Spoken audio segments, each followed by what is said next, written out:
Let me tell you this. Ce qui prouve que tu as rencontré Dieu n'est pas ton onction.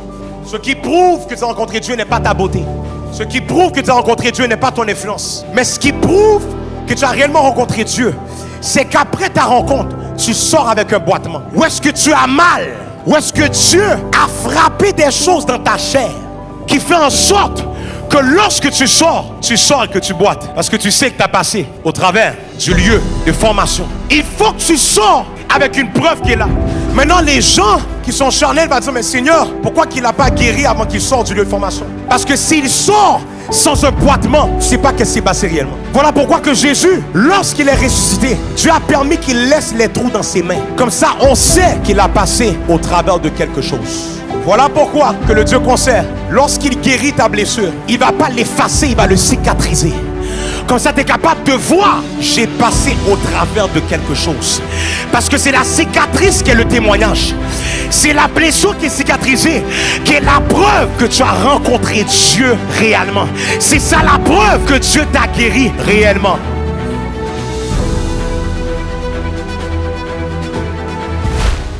Et je vais lire pour vous, la Bible nous dit, Jacob demeura seul. Alors un homme lutta avec lui jusqu'au lever de l'aurore. Voyant qu'il ne pouvait le vaincre, cet homme le frappa à l'emboîture de la hanche. Et l'emboîture de la hanche de Jacob se demit pendant qu'il luttait avec lui.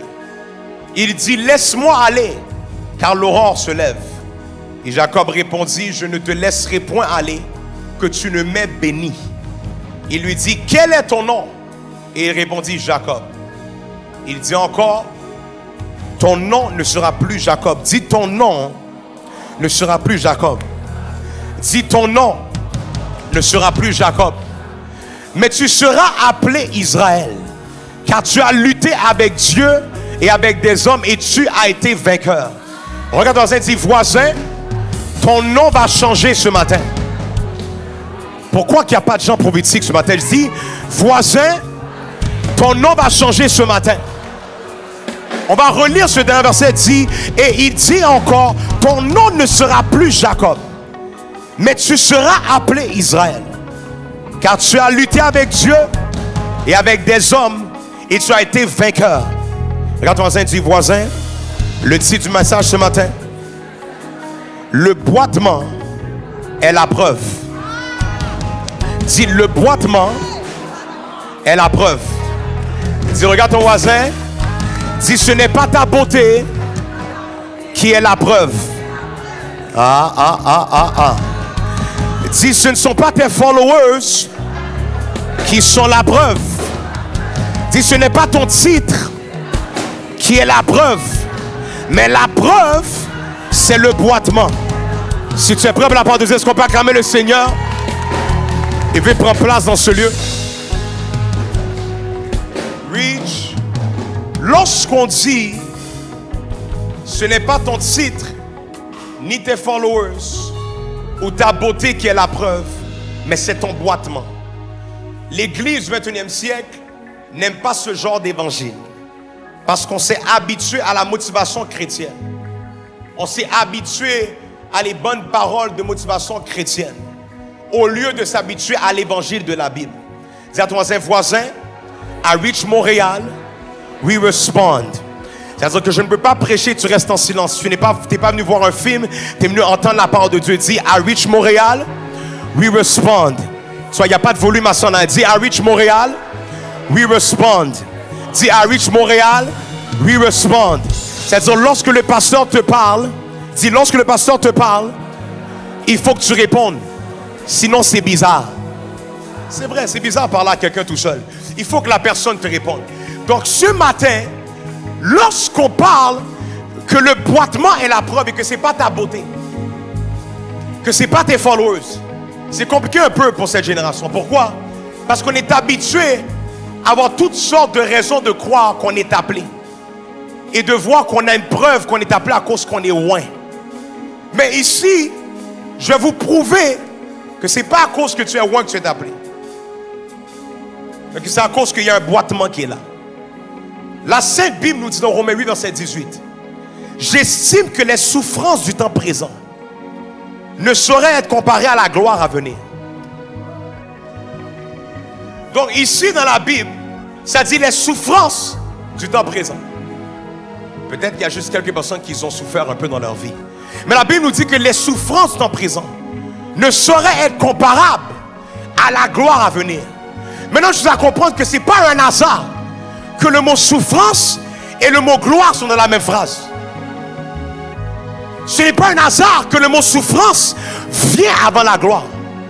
Parce que c'est la souffrance qui te permet d'avoir accès à la gloire. Donc ce matin, je vais t'annoncer quelque chose. Si tu as souffert un peu, c'est une annonce que la gloire de Dieu s'en vient dans ta vie. J'ai dit, si tu as souffert un peu, c'est une annonce prophétique que la gloire de Dieu s'apprête à visiter ta famille. Amène quelqu'un. Amène quelqu'un. Que quelqu'un dise, le boitement est la preuve. Maintenant, je vais tenter de vous le prouver au travers de l'histoire d'un homme qui porte le nom de Jacob. Et vu qu'on a un barbecue tantôt, je vais passer à vite. J'ai un nouveau-né que je dois aller voir également parce qu'à chaque minute il change. Je dois aller voir de quoi il a l'air. Mais on va s'assurer de passer au travers de l'histoire ensemble. Ok? L'histoire de cet homme qu'on appelle Jacob. Et dans Genèse chapitre 25, on apprend que Rebecca est enceinte de jumeaux. Et voilà que l'histoire de Jacob commence dans le ventre de sa mère. L'histoire de Jacob ne commence pas lorsqu'il est né. Mais son histoire commence lorsqu'il est dans le ventre de sa mère. Voilà pourquoi, chers parents, dès que l'enfant est dans le ventre de la mère, c'est le temps déjà de commencer à prier. Tu n'attends pas que l'enfant soit né pour commencer à prier. Dès que l'enfant est dans le ventre, c'est là que tu dois commencer à poser tes mains et prier. Parce que l'histoire ne commence pas lorsque tu es né. L'histoire commence lorsque tu es dans l'acte sexuel. Open up. Je vais tenter de vous prouver ce fait spirituel au travers de la science. Parce que les croyants et les chrétiens religieux pensent que la science est contraire à l'évangile. Mais j'ose croire que la science est capable de prouver l'évangile. Open up s'il vous plaît. Ou est-ce que tu es capable de voir au travers de l'évangile des choses que la science confirme? Que tu es capable de voir au travers de la science des choses qui sont confirmées par la parole de Dieu. Et pour ce faire, j'ai été voir maintenant qu'est-ce qui prend place dans l'acte sexuel. Laissez-moi vous le prouver maintenant et vous lire un peu ce que j'ai appris. Déjà, je n'étais pas bon en sciences. Moi, en fait, je n'ai pas passé sciences d'ailleurs. Ça, c'est... Je pensais que j'avais passé, mais je n'ai pas passé. Ce n'était pas ma force. Mais j'ai été lire quand même pour apprendre qu'est-ce que la science nous dit par rapport à qu'est-ce qui prend place dans la conception d'un enfant. La science nous enseigne que des millions de spermatozoïdes sont propulsés pour une course vers l'ovule. Mais 40% des spermatozoïdes partent perdants. 40% des millions de spermatozoïdes, ils partent au départ perdants. Et maintenant ils vont dire, parce qu'ils disent ne pas être équipés pour arriver à bon port. Voici une révélation à la base. Tu ne peux pas atteindre ta destinée sans être équipé pour celle-ci. La science nous dit qu'il y a 40% des spermatozoïdes qu'au départ, ils partent perdants parce qu'ils ne sont pas équipés pour atteindre la destination. Que quelqu'un dise, on sert un Dieu de principe. Plus fort que ça dit, on sert un Dieu de principe. Donc voilà que les spermatozoïdes se dirigent vers un tunnel très étroit appelé le col de l'utérus, qui est le passage obligatoire pour atteindre l'ovule. C'est-à-dire, il faut que tu passes par le col de l'utérus pour atteindre l'ovule.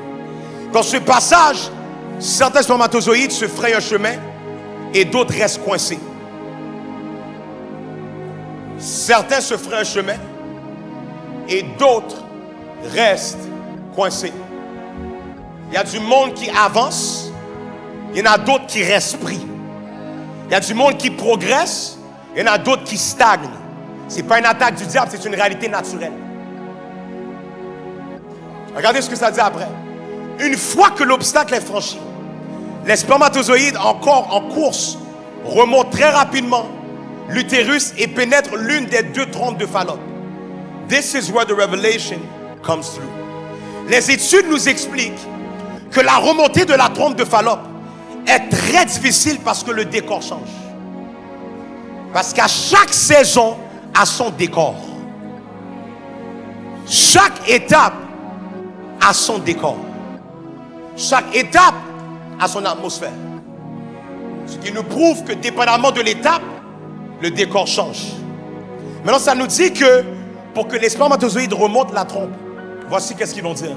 Il faut que, ils se battent contre des courants inverses. Il faut qu'ils se battent contre des courants inverses. 2, il faut qu'ils résistent au mouvement des cils vibratoires qui tapissent la trompe. Et 3, il faut qu'ils résistent aux contractions musculaires de celle-ci qui chassent en sens contraire l'ovule dans l'utérus. 2 verbes d'action qui prouvent que c'est un combat. Le verbe va dire se battre et résister. Se battre et résister. Donc la science nous enseigne que les spermatozoïdes doivent se battre et résister à des courants inverses pour être choisis comme le spermatozoïde gagnant. Mais nous, on n'aime pas ça, passer au travers de certaines difficultés. Parce que même pour que tu puisses être né aujourd'hui, tu as dû te battre contre des vents inverses. Est-ce qu'on me suit? Comprenez ceci. Une fois qu'il passe au travers de la trompe de Fallope, voilà que les spermatozoïdes qui ont survécu entrent en compétition autour de l'ovule. Mais maintenant, il faut comprendre quelque chose. La science nous dit qu'ils sont passés déjà d'être des millions à être une centaine. Vous voyez comment il y a très peu de personnes qui se rendent à destination? Ils ont passé d'être des millions à devenir une centaine. Car il y a beaucoup d'appelés, mais peu d'élus. C'est la Bible qui nous le dit. Ils étaient des millions, ils sont devenus une centaine. I'm going somewhere, trust me. Je sais que ça a l'air bizarre parce qu'on parle de science et de spermatozoïdes, mais je m'en vais à quelque part. Maintenant, vu que les spermatozoïdes sont 20 fois plus petits que l'ovule, il leur faut déployer beaucoup plus d'énergie pour se faire un passage. Donc la science nous enseigne que pour qu'un spermatozoïde puisse avancer de 1 cm, il faut plus de 1000 battements de flagelle. Plus de 1000 battements de flagelle.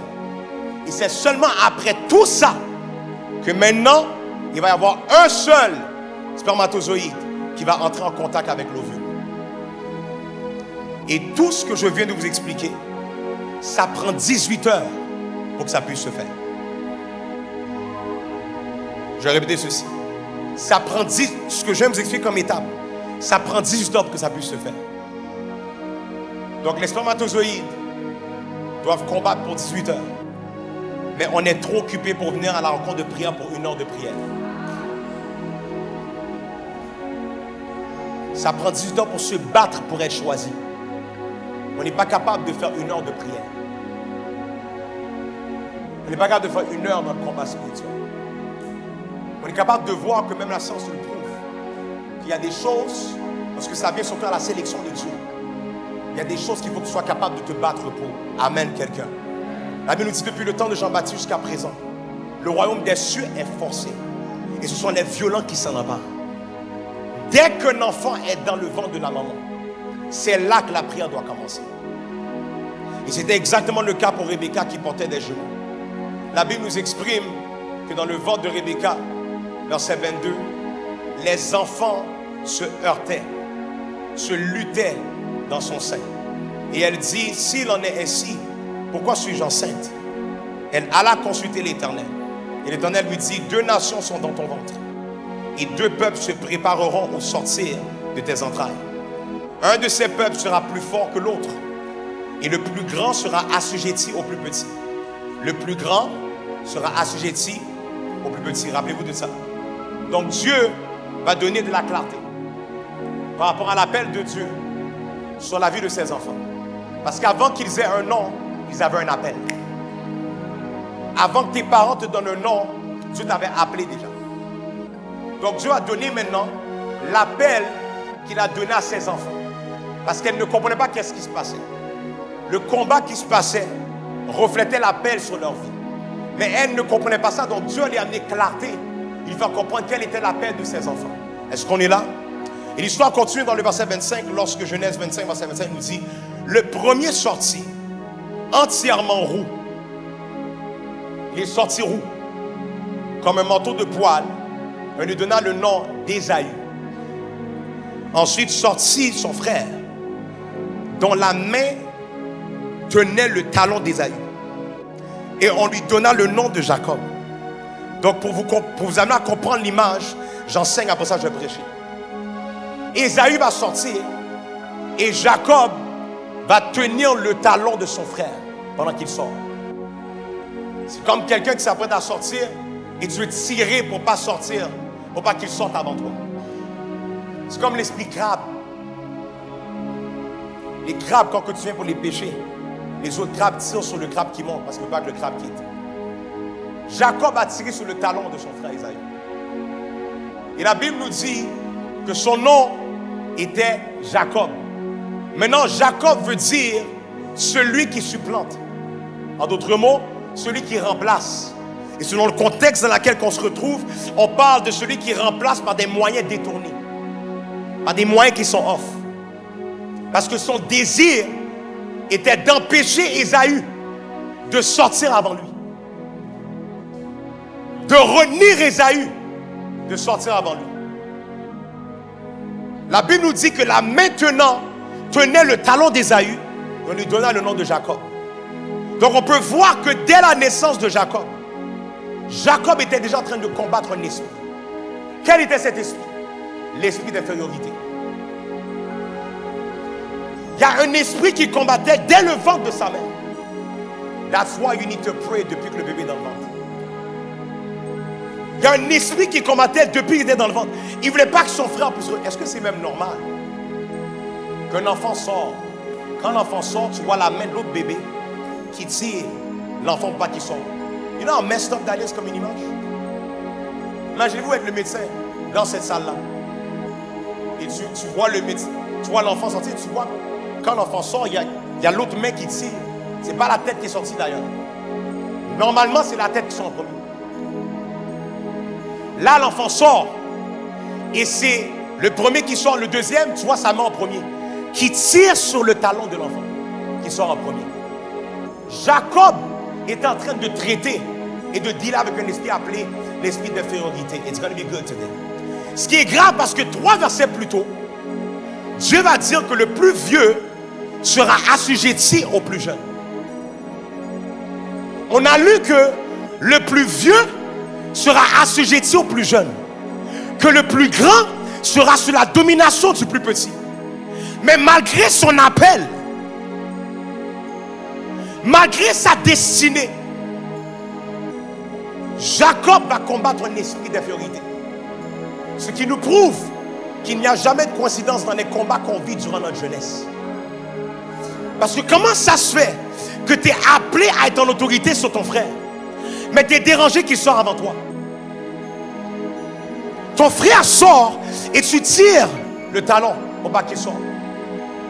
Comment tu es appelé à être en autorité sur lui, mais tu es dérangé qu'il sort en premier?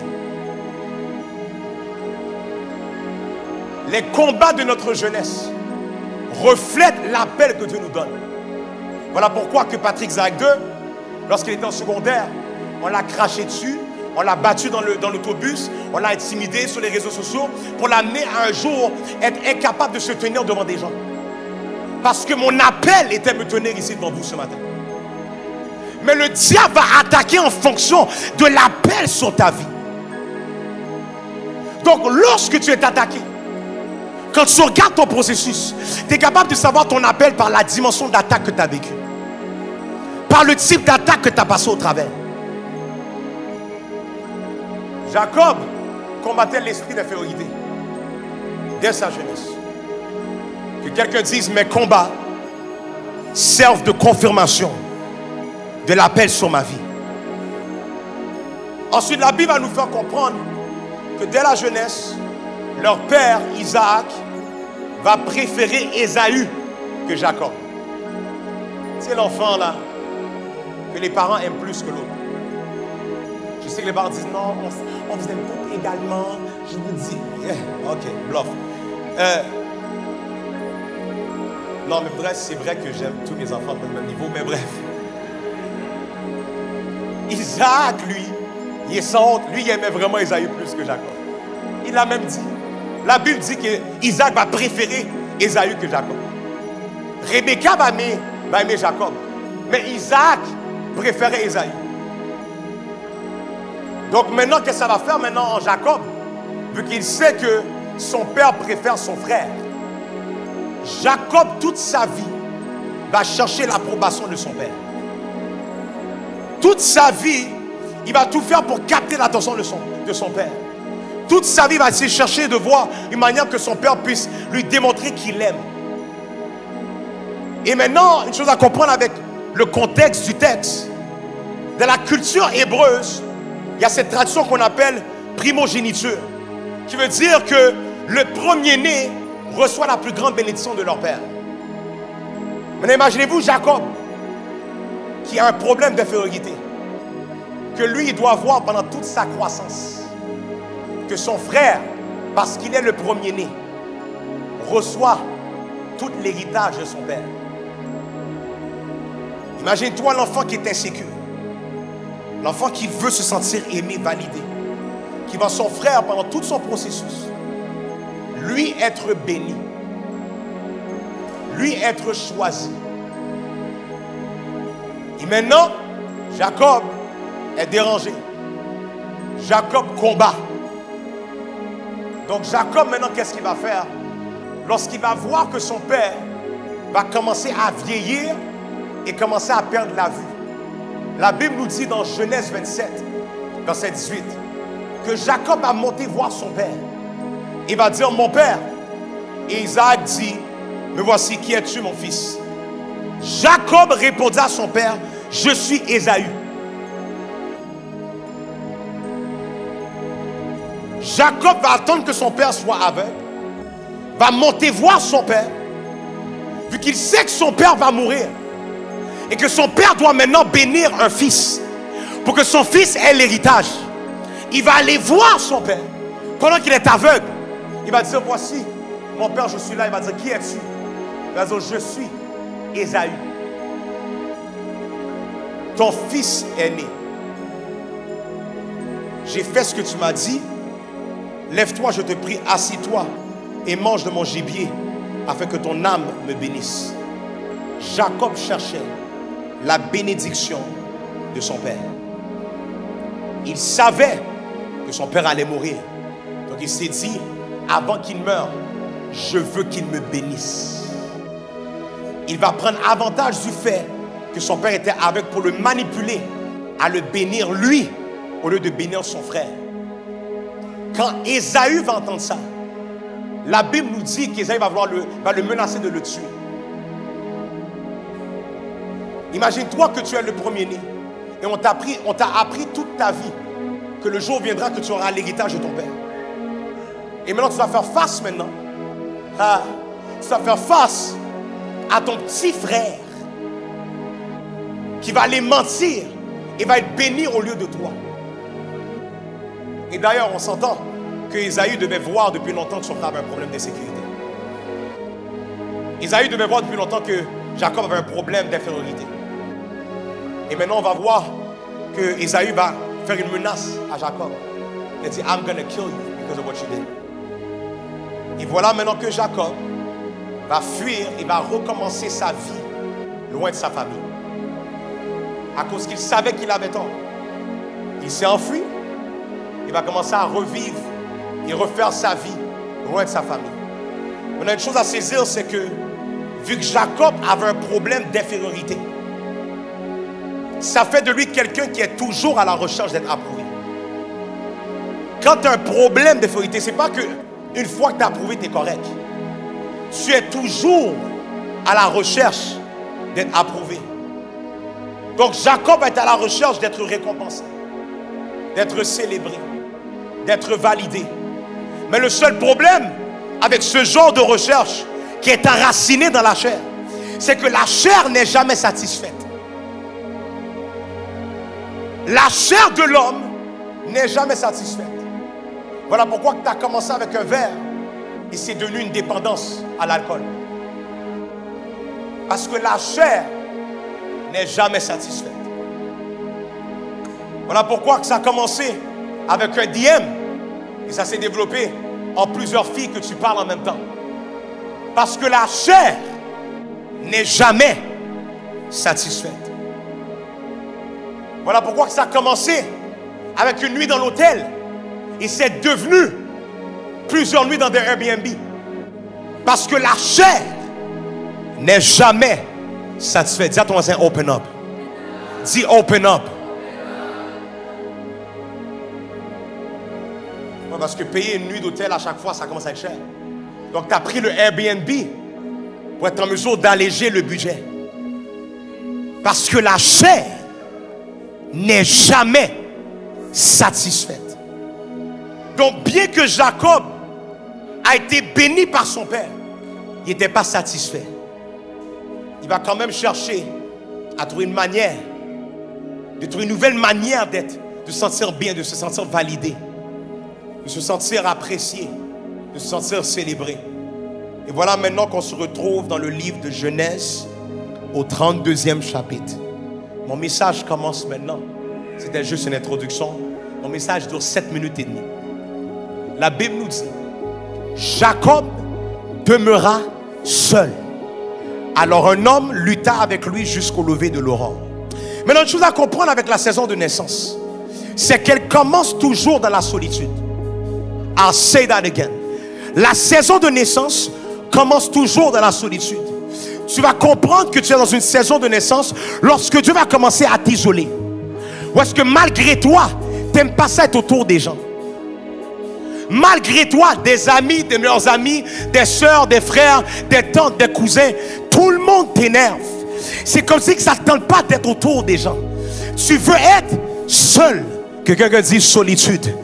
Mais je dois comprendre avec cette saison-là, c'est que c'est très normal quand on y pense. Parce que logiquement, pour qu'il y ait naissance, il faut premièrement qu'il y ait intimité. Pour qu'il y ait un jour une naissance, il faut qu'il y ait un jour deux personnes qui soient intimes. Donc tu sais que tu es dans une saison de naissance lorsque Dieu te prend pour lui. Où est-ce qu'il t'amène à être seul avec lui? Il t'amène à avoir des conversations avec lui. Où est-ce que tu vois que c'est toi et Dieu? Il cherche ton attention. Il te fait sentir inconfortable. Tu vas dans cette fête-là. Tu vas dans ce barbecue-là. Et pendant que tu es dans le barbecue, il y a une voix qui te dit, qu'est-ce que tu fais là? Retourne à la maison. Tu es en train de parler au téléphone. Malgré que la conversation est nice, toi tu perds l'intérêt dans la conversation. Qu'est-ce qui se passe? Ton esprit te parle et te dit, Dieu te cherche. Parce que toute saison de naissance commence dans la solitude. La Bible nous dit, dans Genèse 32, verset 24, Jacob demeura seul. Regardez ceci. Alors un homme lutta avec lui jusqu'au lever de l'aurore. Donc toute la nuit, Jacob est en train de combattre. Toute la nuit, il était en train de lutter. Maintenant, si on se rappelle bien, dans le ventre de sa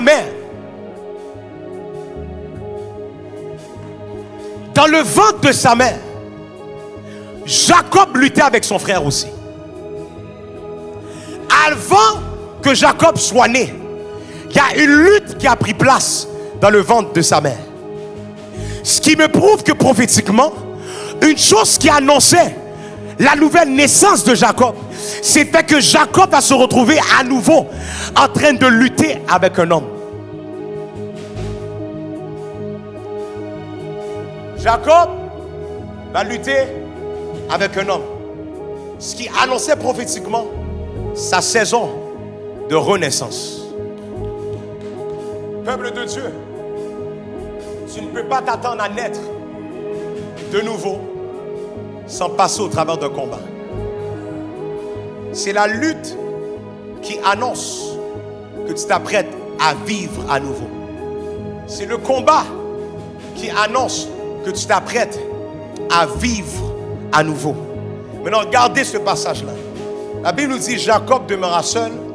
Alors un homme lutta avec lui jusqu'au lever de l'aurore.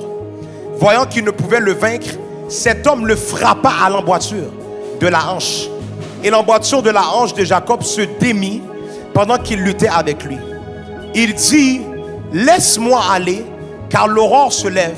Et Jacob répondit, je ne te laisserai point aller, que tu ne m'aies béni. Il lui dit, quel est ton nom? Et il répondit, Jacob. Il dit encore, ton nom ne sera plus Jacob, mais tu seras appelé Israël. Car tu as lutté avec Dieu et avec des hommes et tu as été vainqueur. Donc voilà encore une fois la preuve de la nouvelle naissance qu'on a parlé la semaine dernière. Le changement de nom. Quelqu'un qui dit changement de nom. Quelqu'un qui dit changement de nom. La Bible nous dit ton nom ne sera plus Jacob, mais tu seras appelé Israël. Verset 29. Jacob l'interrogea en disant, fais-moi, je te prie, connaître ton nom. Il répondit, pourquoi demandes-tu mon nom? Et il le bénit là. Jacob appela ce lieu du nom de Péniel, car dit-il, j'ai vu Dieu face à face et mon âme a été sauvée. Le soleil se levait lorsqu'il passa Péniel. Jacob boitait de la hanche. Now let's get to work. La Bible nous dit que Dieu va changer le nom de Jacob à Israël. Mais ce changement de nom est uniquement arrivé après que Jacob a lutté avec Dieu. En d'autres mots, Israël est né au travers de la lutte que Jacob a eue avec Dieu. Je répète ceci. Israël est né au travers de la lutte que Jacob a eue avec Dieu. Donc il ne peut pas y avoir d'Israël sans que Jacob lutte avec Dieu. Et voilà pourquoi que la Bible nous dit dans Isaïe 43 verset 1, ainsi parle maintenant l'Éternel qui t'a créé, ô Jacob, celui qui t'a formé, ô Israël. Parce que Jacob a été créé. Mais pour que Jacob passe de Jacob à Israël, il fallait qu'il soit formé. Quel était le lieu de formation? La lutte avec Dieu. C'est lorsqu'il luttait avec Dieu que maintenant Jacob va devenir Israël. C'est lorsqu'il combattait avec Dieu que maintenant Jacob va se former et devenir Israël. Ce qui veut dire que le lieu de formation est la lutte entre toi et Dieu. Quand tu vois que tu combats ta volonté avec la volonté de Dieu, quand tu vois que tu combats ton plan avec le plan de Dieu, c'est là que Dieu te forme. Quand tu vois que tu es en train de battre constamment avec ta volonté et la volonté de Dieu, c'est là que tu es littéralement dans ton lieu de formation. Je parle de là où est-ce que tu es en train de combattre avec l'appel que tu n'aimes pas. Tu es frustré que Dieu t'a donné cet appel-là. Tu es dans le lieu de formation. Tu es dérangé avec les grâces que Dieu t'a données. Tu es dans le lieu de formation. Tu es énervé, tu trouves ça injuste que Dieu t'appelle toi. Tu es dans ton lieu de formation. Que quelqu'un dise le lieu de formation. Pourquoi moi je dois passer au travers de ça et pas mon frère, ma soeur, ma tante, mon cousin? Tu es dans le lieu de formation. Où est-ce que tu passes de Jacob à Israël? Le lieu de formation est la lutte entre toi et Dieu. C'est là même que Dieu commence à te former. Maintenant, une chose à comprendre avec la formation, c'est qu'elle vient avec des preuves. Tu ne peux pas dire que tu as passé une formation sans que tu aies un papier qui dit que tu as été certifié. Donc, le papier sert de preuve que tu as réellement passé au travers de ta formation. Donc, j'ai dû commencer à me poser la question. Quelle était réellement la preuve que Jacob avait passé au travers de son lieu de formation? Genèse 32, verset 31. Le soleil se levait lorsqu'il passa Péniel. Et voici, Jacob boitait de la hanche. La preuve que Jacob avait réellement passé au travers de sa formation. La preuve que Jacob avait vraiment rencontré Dieu. Que Jacob avait vraiment été formé par Dieu. Il va ressortir de sa rencontre avec un boitement. Let me tell you this. Ce qui prouve prouve que tu as rencontré Dieu n'est pas ton onction. Ce qui prouve que tu as rencontré Dieu n'est pas ta beauté. Ce qui prouve que tu as rencontré Dieu n'est pas ton influence. Mais ce qui prouve que tu as réellement rencontré Dieu, c'est qu'après ta rencontre, tu sors avec un boitement. Où est-ce que tu as mal? Où est-ce que Dieu a frappé des choses dans ta chair qui fait en sorte que lorsque tu sors et que tu boites? Parce que tu sais que tu as passé au travers du lieu de formation. Il faut que tu sors avec une preuve qui est là. Maintenant, les gens qui sont charnels vont dire, mais Seigneur, pourquoi qu'il n'a pas guéri avant qu'il sorte du lieu de formation? Parce que s'il sort sans un boitement, tu ne sais pas ce qui s'est passé réellement. Voilà pourquoi que Jésus, lorsqu'il est ressuscité, Dieu a permis qu'il laisse les trous dans ses mains. Comme ça, on sait qu'il a passé au travers de quelque chose. Voilà pourquoi que le Dieu concert, lorsqu'il guérit ta blessure, il ne va pas l'effacer, il va le cicatriser. Comme ça, tu es capable de voir, j'ai passé au travers de quelque chose. Parce que c'est la cicatrice qui est le témoignage. C'est la blessure qui est cicatrisée, qui est la preuve que tu as rencontré Dieu réellement. C'est ça la preuve que Dieu t'a guéri réellement. Est-ce qu'on est là? Est-ce qu'on est là? Le seul problème, c'est qu'est-ce qu'on veut? Nous, on veut que Dieu efface la blessure. On prie que Dieu efface qu'est-ce qu'on a passé au travers. Mais ici, on peut voir que Dieu ne va pas permettre que Jacob sorte sans qu'il y ait un boitement qui prouve qu'il a rencontré Dieu. C'était le boitement qui prouvait qu'il allait devenir Israël réellement. Parce qu'il est sorti avec une hanche qui était affectée. Laissez-moi vous bénir avec ceci. Je conclue. Vous savez que la Bible doit toujours prouver quelque chose qui est naturel également. Si vous remarquez bien, lorsque tu t'approches de la saison de naissance, qu'est-ce qui se passe avec la femme qui est enceinte?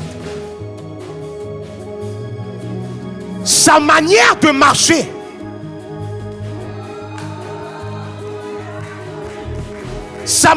marcher commence à changer. Avant, elle était capable de marcher normalement. Mais le plus qu'elle s'approche de donner naissance, elle commence à tenir son dos. Est-ce que je parle à quelqu'un qui porte un enfant dans le monde de l'esprit? Et maintenant, sa démarche est la preuve qu'elle s'approche de donner naissance. Parce que lorsque le bébé était petit encore, lorsque ce n'était pas encore le temps de donner naissance, la démarche était normale. Mais le plus qu'elle s'approchait de la date butoir pour donner naissance, la démarche commence à changer. Hier soir à 20h15, ma femme qui marchait normalement pendant 10 mois, rendue à 20h15, j'ai pu comprendre qu'elle allait donner naissance quand elle a commencé à marcher comme ça. J'ai dit, qu'est-ce qui se passe? Je ne suis plus capable de marcher comme avant. Il faut que je fasse des plus petits pas. Donc littéralement, tu sais que tu t'apprends à donner naissance. Pas quand tu cours, quand les choses commencent à ralentir. C'est lorsque Dieu commence à ralentir ta vie, ralentir le mouvement de ta vie, que tu es capable de savoir qu'il commence à travailler quelque chose. Il commence à travailler quelque chose en toi afin de te permettre de donner naissance. J'ai vu qu'elle s'approchait à donner naissance parce que ses pas commençaient à être plus petits. Je dis, mais qu'est-ce qui se passe? Je ne peux pas faire les pas comme avant. Je vous parle de la même personne qu'à 16h15, pour permettre à ce que les contractions augmentent, elle faisait des squats. 4 heures avant, elle fait des squats pour permettre à ce que le bébé puisse descendre plus vite. 4 heures plus tard, elle n'est pas capable d'avancer. La madame a suggéré, est-ce que tu veux prendre des marches pour essayer de faire en sorte que l'enfant puisse venir plus rapidement? Elle a dit oui, je vais essayer. La première heure, ça a fonctionné. La deuxième heure, elle a dit ramène-moi au lit. Je ne suis plus capable d'avancer. Je vais faire des pas juste autour du lit. Tu sais que Dieu t'amène dans une saison de naissance quand que les déplacements sont plus raccourcis. Il y a moins de choses que tu es capable de faire. Tes mouvements sont plus limités. Et maintenant ta manière de marcher commence à ralentir. Et c'est là que j'ai vu, ok, c'est sérieux. Now watch this. Elle avançait et à chaque 1 minute et demie, elle devait s'arrêter. Et j'ai pu comprendre qu'à chaque fois qu'elle s'arrêtait, c'est parce qu'il y avait une contraction qui était là. Au début, les contractions étaient à chaque 4 minutes. Mais maintenant, le plus qu'elle avance vers la naissance, les contractions commencent à être raccourcies. Je vais vous donner une autre révélation. Une des manières que tu sais que Dieu est en train de te faire entrer dans une saison de naissance, c'est quand que les tests commencent à être raccourcis. You missed it. Quand que les tests commencent à être raccourcis. Avant, ça te prenait quelques mois avant que Dieu te teste. Maintenant, à chaque 2 semaines, sans que Dieu est en train de te tester. À chaque jour, il y a quelqu'un qui est dans ton parcours qui vient te tester. À chaque 2 jours, il y a quelque chose qui se passe où est-ce que Dieu est en train de te tester. Qu'est-ce qui prend place? Les contractions dans le monde de l'esprit. À chaque quelques pas, une contraction est en train d'avancer. Maintenant, comprenez quelque chose. Une des choses que j'ai compris, c'est que on me rappelle dans la deuxième naissance de mon garçon. À un moment donné, elle voulait s'asseoir. Et la madame a dit non, lève-toi. Mais si je ne suis pas capable d'avancer, avance comme que tu peux. Parce que si tu arrêtes et tu t'assois, c'est là que les contractions arrêtent. Et si les contractions arrêtent, l'enfant ne peut pas venir. Donc l'objectif du diable, lorsque ça commence à être dur, c'est de t'amener à t'asseoir. Et d'abandonner la démarche boiteuse qui est là. Parce que ça fait plus de bien de t'asseoir que de marcher en boitant. Mais la madame nous avait compris quelque chose. Si tu restes assis, tu es en train d'empêcher le processus de naissance. Donc il va dire, il faut que tu marches. Elle dit non, ma championne, là c'est pas le temps de t'asseoir. Il faut que tu te lèves, il faut que tu commences à travailler. Ok? Et là elle a retroussé ses mains, elle a retroussé ses cheveux, elle a attaché ses cheveux, elle a dit girl, it's time to work. Et chaque petit pas, elle avait mal parce que la contraction, chaque fois qu'elle faisait des pas, c'est là que la contraction augmentait. Peuple de Dieu, let me tell you this. Le plan du diable dans cette saison, c'est de t'amener à t'asseoir. De t'asseoir et d'abandonner. De t'asseoir et ralentir le miracle de Dieu. Il n'y a pas de naissance sans que tu marches avec un boitement. Mais marcher avec un boitement, c'est désagréable. Marcher avec un boitement, c'est pas le fun. Mais c'est ça la preuve que tu es en train de t'approcher à donner naissance. Ma prière pour quelqu'un ce matin, c'est que tu laisses tomber ton désir de t'asseoir et que tu acceptes que pour donner naissance, il faut que tu boites un peu.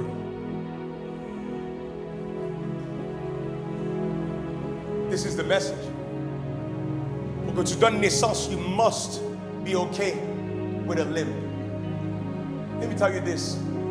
Ne faites jamais confiance à un homme de Dieu, une femme de Dieu, un pasteur, un leader qui n'a pas un boitement.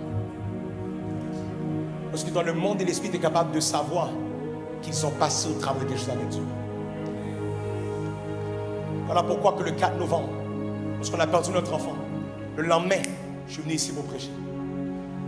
Parce que j'ai dit, c'est là même que je transitionne et je rentre dans mon appel. C'est quand je suis capable de continuer à avancer même quand ça fait mal.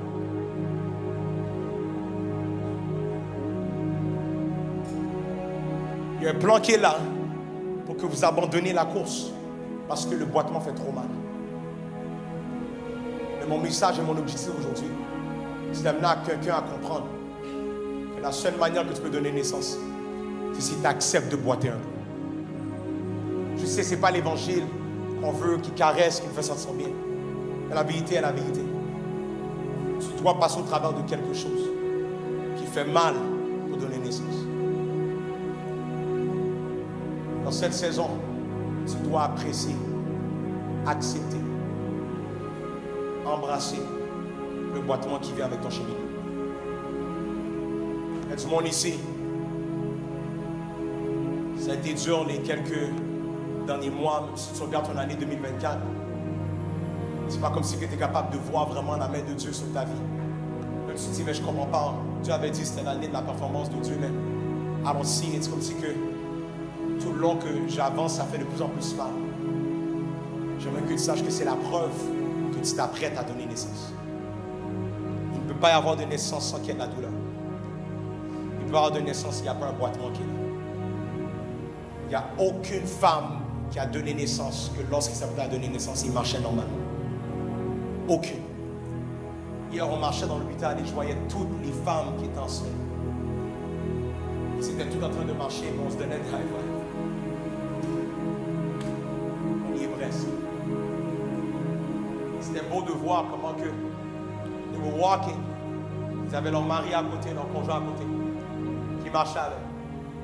Que Dieu te donne quelqu'un qui t'accompagne dans cette saison.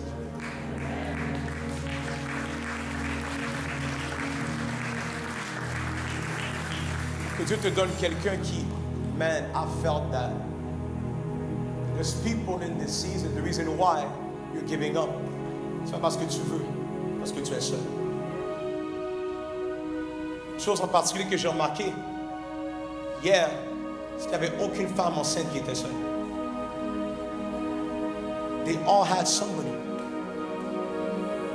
that was there. They all had somebody that was there to help them out. C'est là que Dieu me dit de dire à quelqu'un que dans cette saison, Dieu t'envoie ton aide pour te permettre de ne pas abandonner pendant la course. À un moment donné, pendant que ma femme marchait, elle me tenait. Et de manière que je savais qu'il y avait une contraction, elle devait peser fort mon bras. Et c'est là que je calculais le temps de la contraction. Et moi, connaissant combien de temps que ça allait prendre, c'est là que je disais, je suis capable. You can do this. À un moment donné, et dites-vous, ma femme n'est pas quelqu'un qui pleure. Même les 2 autres grossesses, elle n'a pas pleuré. Les 2 autres accouchements, elle n'a pas pleuré. J'ai vu que c'était sérieux quand elle a commencé à pleurer. Je dis, qu'elle. Et à un moment donné, elle va dire, je ne suis plus capable. Je ne peux plus, je ne peux plus. Et elle va me dire, prends-moi tout de suite. J'ai pris ma femme. Elle m'a serré, guys. J'ai perdu de la peau hier. Elle m'a serré. Et pendant ce temps-là, il y avait derrière le médecin et l'infirmière qui était là, qui me regardait, puis c'était comme ça. Parce qu'ils comprenaient, reste normal, don't move too much. Et c'était comme ça. Et j'étais comme en train de souffrir parce qu'elle me tenait fort. Et j'ai compris quelque chose. Il a dit, il y a des... La seule manière qu'elle passait au travers de cette contraction, c'est si elle tenait quelqu'un. She had to hold me for this one. Parce que sans qu'elle me tienne, elle ne sentait pas qu'elle était capable de passer au travers. Maintenant, voici la révélation que j'ai pour vous ce matin. Ce n'est pas le temps d'abandonner sur Dieu dans cette saison.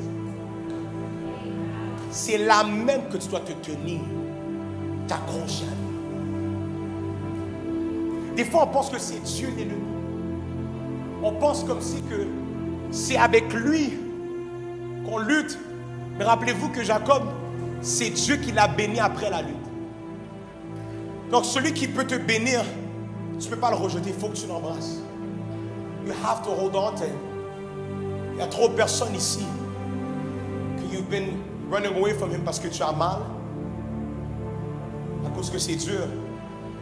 Mais Dieu est en train de dire, il faut que tu t'accroches à moi dans cette saison. Ce n'est pas le temps que tu t'accroches à d'autres choses. Ça ne durera pas. T'accrocher à ta carrière ne durera pas. T'accrocher à ton chum ne durera pas. T'accrocher à ta copine ne durera pas. T'accrocher à ton plan ne durera pas. C'est dans une saison ce que Dieu te demande to hold on tight to him. And this is where tu vas avoir ton soulagement. Dans cette saison, que tu te tiennes et t'accroches à Dieu réellement.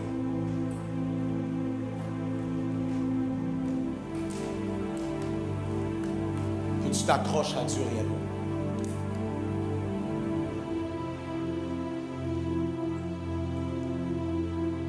Ma prière, c'est que ce message avait comprendre quelque chose.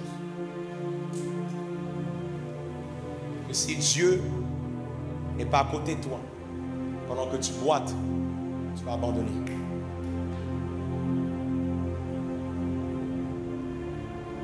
Ferme les yeux dans ce lieu.